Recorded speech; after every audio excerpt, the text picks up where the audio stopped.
નમસ્કાર દર્શક મિત્રો, આપ સૌનું સનસનીખીજ ન્યૂઝમાં હાર્દિક સ્વાગત છે।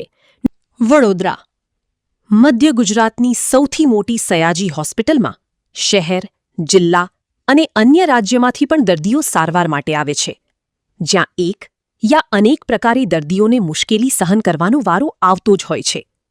તેવામાં વધુ એક વખત તંત્રની બેદરકારીનો કિસ્સો પ્રકાશમાં આવ્યો છે, જેમાં સગર્ભા સ્ત્રીઓને સોનોગ્રાફી કરાવવા માટે પાણીમાંથી તથા પાણી ભરેલા રસ્તા ઉપર મુકાયેલા ઈંટો અને પથ્થરો પરથી પસાર થવાનો વારો આવ્યો છે। આ કિસ્સામાં જો કોઈ સગર્ભા સ્ત્રી લપસીને પડે તો તેની જવાબદારી કોણ લેશે? સયાજી હોસ્પિટલમાં રેડિયોલોજી વિભાગમાં સગર્ભા મહિલાઓ માટે સોનોગ્રાફી કરાવવા માટે આવે છે। થોડા જ વરસાદમાં આ સ્થળ નીચાણવાળું હોવાથી ત્યાં પાણી ભરાવાની સમસ્યા વારંવાર સર્જાતી હોય છે। આ વખતે પણ ગતરોજ પડેલા વરસાદને કારણે વિભાગમાં આવવા જવાના રસ્તા ઉપર પાણી ભરાઈ ગયા હતા।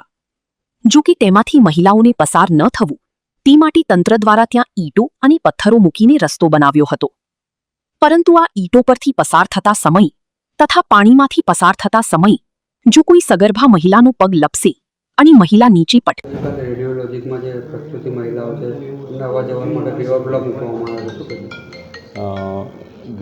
પરમ દિવસે જે વરસાદ પડ્યો એમાં જે અમારું મકરંદ દેસાઈ બિલ્ડિંગ છે એની આગળ થોડું પાણી ભરાવાના પ્રશ્ન ઉપસ્થિત થયો હતો।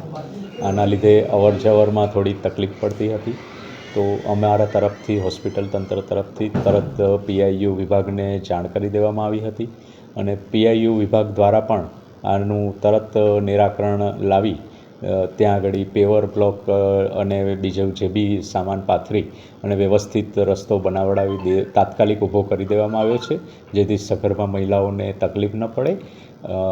આ રીતે અમે અમારા દર્દીઓની સેવામાં કંઈ પણ પ્રશ્ન ન આવે એનું પૂરેપૂરું ધ્યાન રાખતા હોઈએ છીએ અને એ દિશામાં અમે તરત કાર્યવાહી પણ કરતા જ હોઈએ છીએ। પાણી ભરે છે તો નિરાકરણ કરવામાં એ પણ અમે પીઆઈયુને જાણ કરી છે, એનું પાણીના નિકાલ માટેની વ્યવસ્થા પણ એ લોકો કરી રહ્યા છે।